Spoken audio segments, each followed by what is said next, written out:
ಈ ವಿಡಿಯೋದಲ್ಲಿ ಕರ್ನಾಟಕ ಟಿ.ಇ.ಟಿ ಎಕ್ಸಾಮ್ಗೆ ಆನ್ಲೈನಲ್ಲಿ ಯಾವ ರೀತಿ ಅಪ್ಲೈ ಮಾಡಬೇಕು ಅಂತ ಹೇಳ್ತೇನೆ. ನಿಮ್ಮ ಯೂಸರ್ ಐಡಿನ ಕ್ರಿಯೇಟ್ ಮಾಡೋದ್ರಿಂದ ಹಿಡಿದು ಫೋಟೋ ಅಪ್ಲೋಡ್ ಮಾಡೋದು ಹಾಗೆಯೇ ಫೀಸ್ ಪೇಮೆಂಟ್ ಮಾಡೋವರೆಗೆ ಎಲ್ಲ ಪ್ರೊಸೆಸ್ನ ನಾನು ಸ್ಟೆಪ್ ಬೈ ಸ್ಟೆಪ್ ಆಗಿ ಎಕ್ಸ್ಪ್ಲೇನ್ ಮಾಡ್ತೇನೆ. ಸೊ ವಿಡಿಯೋನ ಎಲ್ಲೂ ಸ್ಕಿಪ್ ಮಾಡಬೇಡಿ. ಮೊದಲಿಗೆ ನಿಮ್ಮ ಮೊಬೈಲ್ ಫೋನಲ್ಲಿ ಅಥವಾ ಕಂಪ್ಯೂಟರಲ್ಲಿ ಕ್ರೋಮ್ ಬ್ರೌಸರ್ನ ಓಪನ್ ಮಾಡಿ ಅಲ್ಲಿ ಸ್ಕೂಲ್ ಎಜುಕೇಷನ್ ಕರ್ನಾಟಕ ಅಂತ ಟೈಪ್ ಮಾಡ್ಕೊಳ್ಳಿ. ಈ ವೆಬ್ಸೈಟ್ ಡೈರೆಕ್ಟ್ ಲಿಂಕ್ನ ನಾನು ನನ್ನ ಈ ವಿಡಿಯೋದ ಡಿಸ್ಕ್ರಿಪ್ಷನಲ್ಲಿ ಕೊಟ್ಟಿರ್ತೇನೆ, ಅದರ ಮೇಲೂ ಕ್ಲಿಕ್ ಮಾಡ್ಕೋಬೋದು. ಅಲ್ಲಿ ಮೊದಲಿಗೆ ಅಲ್ಲಿ CSL ಅಂತ ಬರುತ್ತೆ ನೋಡಿ, ಅದರ ಮೇಲೆ ಕ್ಲಿಕ್ ಮಾಡ್ಕೊಳ್ಳಿ. ಸೊ ಈ ರೀತಿ ವೆಬ್ಸೈಟ್ನ ಹೋಮ್ ಪೇಜ್ ಓಪನ್ ಆಗುತ್ತೆ.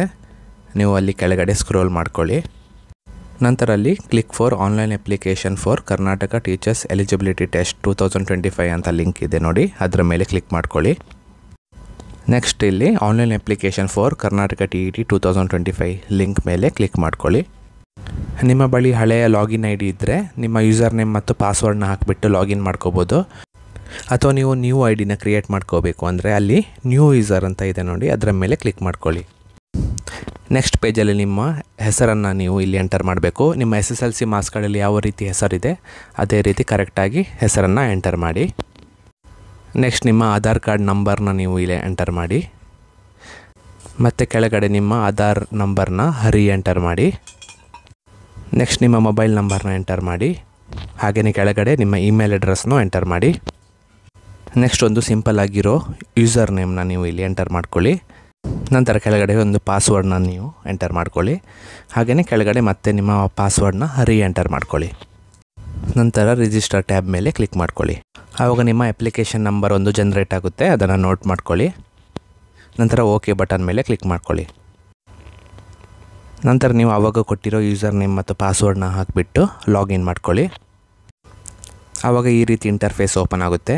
ಇಲ್ಲಿ ಮೇಲೆ ಕೊಟ್ಟಿರೋ ಎಲ್ಲ ಟ್ಯಾಬ್ನಲ್ಲಿರೋ ಡೀಟೇಲ್ಸ್ನ ನೀವು ಇಲ್ಲಿ ಫಿಲ್ಅಪ್ ಮಾಡ್ಕೋಬೇಕಾಗುತ್ತೆ. ಮೊದಲಿಗೆ ನೀವು ಇಲ್ಲಿ ಪರ್ಸನಲ್ ಡೀಟೇಲ್ಸ್ ಟ್ಯಾಬ್ ಮೇಲೆ ಕ್ಲಿಕ್ ಮಾಡ್ಕೊಳ್ಳಿ. ಫಸ್ಟ್ ನಿಮ್ಮ ನೇಮ್ನ ನೀವು ಇಲ್ಲಿ ಎಂಟರ್ ಮಾಡಿ. ನಂತರ ಇಲ್ಲಿ ಜೆಂಡರ್ನ ಸೆಲೆಕ್ಟ್ ಮಾಡ್ಕೊಳ್ಳಿ. ಅದಾದ ನಂತರ ಇಲ್ಲಿ ನಿಮ್ಮ ಫಾದರ್ ನೇಮ್ನ ಎಂಟರ್ ಮಾಡಿ. ನೆಕ್ಸ್ಟ್ ನಿಮ್ಮ ಮದರ್ ನೇಮ್ನ ಎಂಟರ್ ಮಾಡಿ. ಕೆಳಗಡೆ ನಿಮ್ಮ ಡೇಟ್ ಆಫ್ ಬರ್ತ್ನ ನೀವು ಇಲ್ಲಿ ಸೆಲೆಕ್ಟ್ ಮಾಡ್ಕೊಳ್ಳಿ. ನೆಕ್ಸ್ಟ್ ನಿಮ್ಮ ರಿಲಿಜನ್ನ ನೀವು ಇಲ್ಲಿ ಸೆಲೆಕ್ಟ್ ಮಾಡ್ಕೊಳ್ಳಿ. ನಂತರ ನಿಮ್ಮ ಕ್ಯಾಸ್ಟ್ ಯಾವ ಕ್ಯಾಟಗರಿಯಲ್ಲಿ ಬರುತ್ತೆ ಅದನ್ನು ಸೆಲೆಕ್ಟ್ ಮಾಡ್ಕೊಳ್ಳಿ. ನಂತರ ನಿಮ್ಮ ಕ್ಯಾಸ್ಟ್ ನೇಮ್ನ ನೀವು ಇಲ್ಲಿ ಎಂಟರ್ ಮಾಡ್ಕೊಳ್ಳಿ. ನೆಕ್ಸ್ಟ್ ನಿಮ್ಮ ಕಂಪ್ಲೀಟ್ ಅಡ್ರೆಸ್ನ ನೀವು ಇಲ್ಲಿ ಎಂಟರ್ ಮಾಡ್ಕೊಳ್ಳಿ. ನಂತರ ನಿಮ್ಮ ಸ್ಟೇಟ್ನ ಸೆಲೆಕ್ಟ್ ಮಾಡ್ಕೊಳ್ಳಿ. ಹಾಗೆಯೇ ಪಿನ್ ಕೋಡ್ನು ಎಂಟರ್ ಮಾಡ್ಕೊಳ್ಳಿ. ನಂತರ ನಿಮ್ಮ ಡಿಸ್ಟ್ರಿಕ್ಟ್ನ ಸೆಲೆಕ್ಟ್ ಮಾಡ್ಕೊಳ್ಳಿ. ನಂತರ ಅಲ್ಲಿ ನೀವು ಫಿಸಿಕಲಿ ಚಾಲೆಂಜ್ಡ್ ಅಂತ ಕೇಳ್ತಾ ಇದೆ, ಅದರ ಪ್ರಕಾರ ನೀವು ಆನ್ಸರ್ ಮಾಡ್ಕೊಳ್ಳಿ. ನೆಕ್ಸ್ಟ್ ನೀವು ಗೌರ್ಮೆಂಟ್ ಟೀಚರಾಗಿ ನೀವು ವರ್ಕ್ ಮಾಡಿದ್ದೀರಾ ಅಂತ ಕೇಳ್ತಾ ಇದೆ, ಅದರ ಪ್ರಕಾರ ನೀವು ಆನ್ಸರ್ ಮಾಡ್ಕೊಳ್ಳಿ. ನಂತರ ಸೇವ್ ಬಟನ್ ಮೇಲೆ ಕ್ಲಿಕ್ ಮಾಡ್ಕೊಳ್ಳಿ. ಆವಾಗ ನಿಮ್ಮ ಡೇಟಾ ಕಂಪ್ಲೀಟಾಗಿ ಸೇವ್ ಆಗುತ್ತೆ. ನೆಕ್ಸ್ಟ್ ಅಲ್ಲಿ ಎಜುಕೇಷನ್ ಟ್ಯಾಬ್ ಮೇಲೆ ಕ್ಲಿಕ್ ಮಾಡ್ಕೊಳ್ಳಿ. ಇಲ್ಲಿ ನಿಮ್ಮ ಎಜುಕೇಷನಲ್ ಡೀಟೇಲ್ಸ್ನ ಇಲ್ಲಿ ಎಂಟರ್ ಮಾಡಬೇಕಾಗುತ್ತೆ. ಮೊದಲಿಗೆ ಅಲ್ಲಿ SSLC ಮುಂದುಗಡೆ ಒಂದು ಸ್ಮಾಲ್ ಚೆಕ್ ಬಾಕ್ಸ್ ಇದೆ, ಅದನ್ನು ಕ್ಲಿಕ್ ಮಾಡ್ಕೊಳ್ಳಿ. ಫಸ್ಟ್ ನೀವು ಇಲ್ಲಿ ಇಯರ್ ಆಫ್ ಪಾಸಿಂಗ್ ಅಂದರೆ SSLC ಕಂಪ್ಲೀಟ್ ಆಗಿರೋ ವರ್ಷನ ನೀವು ಇಲ್ಲಿ ಎಂಟರ್ ಮಾಡಿ. ನೆಕ್ಸ್ಟ್ SSLC ಮಾರ್ಕ್ಸ್ ಕಾರ್ಡಲ್ಲಿ ರಿಜಿಸ್ಟರ್ ನಂಬರ್ ಇರುತ್ತೆ, ಅದನ್ನು ನೀವು ಇಲ್ಲಿ ಎಂಟರ್ ಮಾಡ್ಕೊಳ್ಳಿ. ನಂತರ ನಿಮ್ಮ SSLC ಬೋರ್ಡ್ನ ಹೆಸರನ್ನು ನೀವು ಇಲ್ಲಿ ಎಂಟರ್ ಮಾಡ್ಕೊಳ್ಳಿ. ನೆಕ್ಸ್ಟ್ ಕಾಲಮಲ್ಲಿ ನಿಮ್ಮ SSLC ಪರ್ಸಂಟೇಜ್ನ ನೀವು ಇಲ್ಲಿ ಎಂಟರ್ ಮಾಡಿ. ಸೊ ಅದೇ ರೀತಿ ನೀವು PUC ಮುಂದುಗಡೆ ಆ ಚೆಕ್ ಬಾಕ್ಸ್ನ ಕ್ಲಿಕ್ ಮಾಡ್ಕೊಂಡ್ಬಿಟ್ಟು ಅಲ್ಲಿ PUC ಡೀಟೇಲ್ಸ್ನ ನೀವು ಎಂಟರ್ ಮಾಡ್ಕೊಳ್ಳಿ. ಇಯರ್ ಆಫ್ ಪಾಸಿಂಗ್ನ ಎಂಟರ್ ಮಾಡಿ. ಹಾಗೆಯೇ ರಿಜಿಸ್ಟ್ರೇಷನ್ ನಂಬರ್, ಹಾಗೆಯೇ ನಿಮ್ಮ ಬೋರ್ಡ್ನ PUC ಬೋರ್ಡ್ನ ಹೆಸರನ್ನು ನೀವು ಇಲ್ಲಿ ಎಂಟರ್ ಮಾಡಿ. ಹಾಗೆಯೇ ನಿಮ್ಮ PUCಯಲ್ಲಿ ನಿಮಗೆ ಸಿಕ್ಕಿರೋ ಮಾರ್ಕ್ಸ್ನ ನೀವು ಇಲ್ಲಿ ಎಂಟರ್ ಮಾಡ್ಕೊಳ್ಳಿ. ನೀವು ನಿಮ್ಮ ಡಿಗ್ರಿನ ಕಂಪ್ಲೀಟ್ ಮಾಡ್ಕೊಂಡಿದ್ದರೆ ಡಿಗ್ರಿ ಡೀಟೇಲ್ಸ್ನ ನೀವು ಇಲ್ಲಿ ಎಂಟರ್ ಮಾಡ್ಕೊಳ್ಳಿ. ಮೊದಲಿಗೆ ಇಯರ್ ಆಫ್ ಅಡ್ಮಿಷನ್ನ ನೀವು ಎಂಟರ್ ಮಾಡಿ. ನಂತರ ಇಯರ್ ಆಫ್ ಪಾಸಿಂಗ್ನ ಎಂಟರ್ ಮಾಡ್ಕೊಳ್ಳಿ. ಹಾಗೆಯೇ ರಿಜಿಸ್ಟ್ರೇಷನ್ ನಂಬರ್ನ ಎಂಟರ್ ಮಾಡ್ಕೊಳ್ಳಿ. ನಂತರ ನಿಮ್ಮ ಬೋರ್ಡ್ ನೇಮ್ನ ಸೆಲೆಕ್ಟ್ ಮಾಡ್ಕೊಳ್ಳಿ. ನೀವು ಡಿಗ್ರಿ ಯಾವ ವಿಷಯದಲ್ಲಿ ಮಾಡಿದ್ದೀರಿ ಅದನ್ನು ಸೆಲೆಕ್ಟ್ ಮಾಡ್ಕೊಳ್ಳಿ. ನಂತರ ನಿಮ್ಮ 3 years ಎವರೇಜ್ನ ಕ್ಯಾಲ್ಕುಲೇಟ್ ಮಾಡ್ಕೊಂಡ್ಬಿಟ್ಟು ಪರ್ಸಂಟೇಜ್ನ ನೀವು ಇಲ್ಲಿ ಎಂಟರ್ ಮಾಡ್ಕೊಳ್ಳಿ. ನಂತರ ಸೇವ್ ಟ್ಯಾಬ್ ಮೇಲೆ ಕ್ಲಿಕ್ ಮಾಡ್ಕೊಳ್ಳಿ. ನಿಮ್ಮ ಡಾಟಾ ಎಲ್ಲನೂ ಇಲ್ಲಿ ಸೇವ್ ಆಗುತ್ತೆ. ನೆಕ್ಸ್ಟ್ ಕೆಳಗಡೆ ಸ್ಕ್ರೋಲ್ ಮಾಡ್ಕೊಳ್ಳಿ. ಇಲ್ಲಿ ನಿಮ್ಮ D.Ed ಅಥವಾ B.Ed ಡೀಟೇಲ್ಸ್ನ ನೀವು ಇಲ್ಲಿ ಎಂಟರ್ ಮಾಡಬೇಕಾಗುತ್ತೆ. ನಾನು B.Ed ಮಾಡಿರೋದ್ರಿಂದ ನಾನು B.Ed ಮುಂದುಗಡೆ ಅಲ್ಲಿ ಆ ಸ್ಮಾಲ್ ಚೆಕ್ ಬಾಕ್ಸ್ನ ಸೆಲೆಕ್ಟ್ ಮಾಡಿಕೊಂಡೆ. ನೆಕ್ಸ್ಟ್ ಇಲ್ಲಿ ನೀವು B.Ed ಮಾಡ್ತಿದ್ದೀರೋ ಅಥವಾ ಕಂಪ್ಲೀಟ್ ಆಗಿದೆಯೋ ಅಂತ ಕೇಳ್ತಾ ಇದೆ. ನಂದು B.Ed ಪಾಸ್ ಆಗಿದೆ, ಸೊ ಇಲ್ಲಿ ನಾನು ಪಾಸ್ಡ್ ಅಂತ ಸೆಲೆಕ್ಟ್ ಮಾಡಿಕೊಂಡೆ. ಒಂದು ವೇಳೆ ನೀವು B.Ed ಪರ್ಸ್ಯೂ ಮಾಡ್ತಾಯಿದ್ರೆ ಅಲ್ಲಿ ಪರ್ಸ್ಯೂಯಿಂಗ್ ಅಂತ ಇದೆ ಆಪ್ಷನ್, ಅದನ್ನು ಕ್ಲಿಕ್ ಮಾಡ್ಕೊಳ್ಳಿ. ನಂತರ ನೀವು B.Ed ರಿಜಿಸ್ಟ್ರೇಷನ್ ನಂಬರ್ನ ಇಲ್ಲಿ ಎಂಟರ್ ಮಾಡಿ. ನಂತರ ಸ್ಟೇಟ್ನ ಸೆಲೆಕ್ಟ್ ಮಾಡ್ಕೊಳ್ಳಿ. ನೆಕ್ಸ್ಟ್ ನಿಮ್ಮ ಇನ್ಸ್ಟಿಟ್ಯೂಷನ್ ಟೈಪ್ ಗೌರ್ಮೆಂಟಾ ಅಥವಾ ಏಡೆಡಾ ಅನ್ಏಡೆಡಾ ಅಂತ ಸೆಲೆಕ್ಟ್ ಮಾಡ್ಕೊಳ್ಳಿ. ನಂತರ ಯೂನಿವರ್ಸಿಟಿ ನೇಮ್ನ ನೀವು ಇಲ್ಲಿ ಎಂಟರ್ ಮಾಡಿ, ಹಾಗೆಯೇ ಇಯರ್ ಆಫ್ ಅಡ್ಮಿಷನ್ನ ಎಂಟರ್ ಮಾಡಿ, ನಂತರ ಇಯರ್ ಆಫ್ ಪಾಸಿಂಗ್ನ ಎಂಟರ್ ಮಾಡಿ, ಕೊನೆಗೆ ನಿಮ್ಮ B.Edನ ಮಾರ್ಕ್ಸ್ ಪರ್ಸಂಟೇಜ್ನ ನೀವು ಇಲ್ಲಿ ಎಂಟರ್ ಮಾಡಿ. ಕೆಳಗಡೆಯಲ್ಲಿ ಸೇವ್ ಬಟನ್ ಮೇಲೆ ಕ್ಲಿಕ್ ಮಾಡ್ಕೊಳ್ಳಿ. ನಿಮ್ಮ ಡೀಟೇಲ್ಸ್ ಎಲ್ಲನೂ ಇಲ್ಲಿ ಸೇವ್ ಆಗುತ್ತೆ. ನಂತರ ಓಕೆ ಟ್ಯಾಪ್ ಮೇಲೆ ಕ್ಲಿಕ್ ಮಾಡಿ.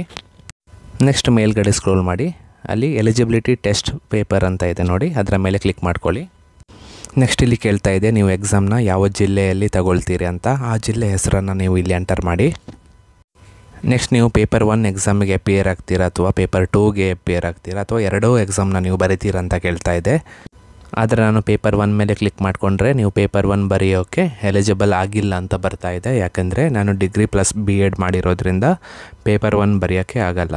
ಸೊ ನಾನು ಪೇಪರ್ 2 ಮೇಲೆ ಕ್ಲಿಕ್ ಮಾಡ್ಕೊಳ್ತೇನೆ. ನೀವು ಒಂದು ವೇಳೆ PUC ಅಥವಾ ಡಿಗ್ರಿ ಮಾಡಿಕೊಂಡು D.Ed ಮಾಡ್ಕೊಂಡಿದ್ರೆ ನೀವು ಪೇಪರ್ 1 ಬರಿಬೋದು. ಒಂದು ವೇಳೆ ನೀವು B.Ed ಮಾಡಿರೋದಾದರೆ ಪೇಪರ್ 2 ಮಾತ್ರ ಬರೆಯೋಕ್ಕೆ ನೀವು ಎಲಿಜಿಬಲ್ ಆಗಿರ್ತೀರ. ನಂತರ ಸೇವ್ ಬಟನ್ ಮೇಲೆ ಕ್ಲಿಕ್ ಮಾಡ್ಕೊಳ್ಳಿ. ಹಾಗೆಯೇ ಕೆಳಗಡೆ ಸ್ಕ್ರೋಲ್ ಮಾಡಿ. ಇಲ್ಲಿ ನಿಮ್ಮ ಫಸ್ಟ್ ಲ್ಯಾಂಗ್ವೇಜ್ನ ಸೆಲೆಕ್ಟ್ ಮಾಡ್ಕೊಳ್ಳಿ. ನಂತರ ಸೆಕೆಂಡ್ ಲ್ಯಾಂಗ್ವೇಜ್ನ ಸೆಲೆಕ್ಟ್ ಮಾಡ್ಕೊಳ್ಳಿ.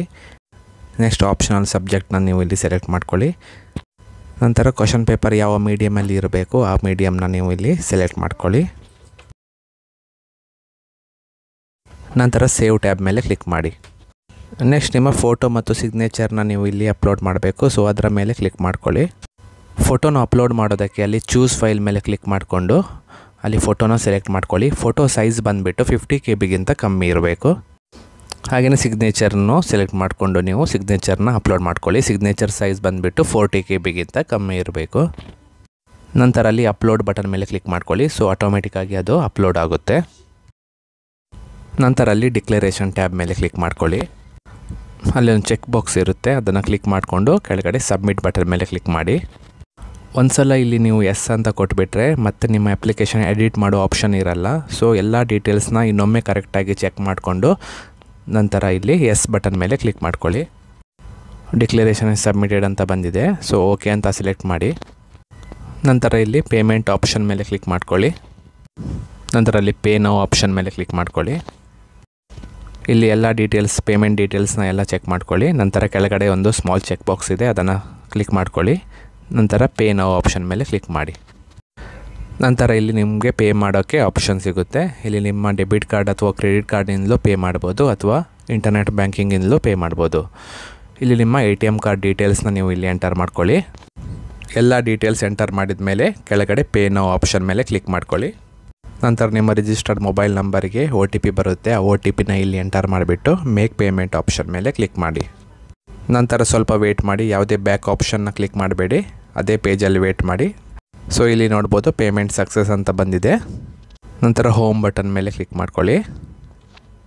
ಸೊ ಪೇಮೆಂಟ್ ಕಂಪ್ಲೀಟ್ ಆಗಿದೆ. ನಂತರ ಅಲ್ಲಿ ಪ್ರಿಂಟ್ ಆಪ್ಷನ್ ಅಂತ ಇದೆ ನೋಡಿ, ಆ ಪ್ರಿಂಟ್ ಆಪ್ಷನ್ ಮೇಲೆ ಕ್ಲಿಕ್ ಮಾಡಿಕೊಂಡು ನಿಮ್ಮ ಅಪ್ಲಿಕೇಶನ್ ಪ್ರಿಂಟ್ ಔಟ್ನು ನೀವು ತಗೋಬೋದು. ಸೊ ಈ ರೀತಿ ನೀವು ಸುಲಭವಾಗಿ ನಿಮ್ಮ ಮೊಬೈಲ್ ಫೋನಲ್ಲಿ ಅಥವಾ ಕಂಪ್ಯೂಟರಲ್ಲಿ TET ಎಕ್ಸಾಮಿಗೆ ನೀವು ಅಪ್ಲಿಕೇಶನ್ನ ಹಾಕ್ಬೋದು. ಈ ವಿಡಿಯೋ ನಿಮಗೆ ಇಷ್ಟ ಆಗಿದ್ದರೆ ವಿಡಿಯೋನ ಲೈಕ್ ಮಾಡಿ, ಹಾಗೆಯೇ ನಮ್ಮ ಚಾನಲ್ನ ಸಬ್ಸ್ಕ್ರೈಬ್ ಮಾಡಿ. ಧನ್ಯವಾದಗಳು.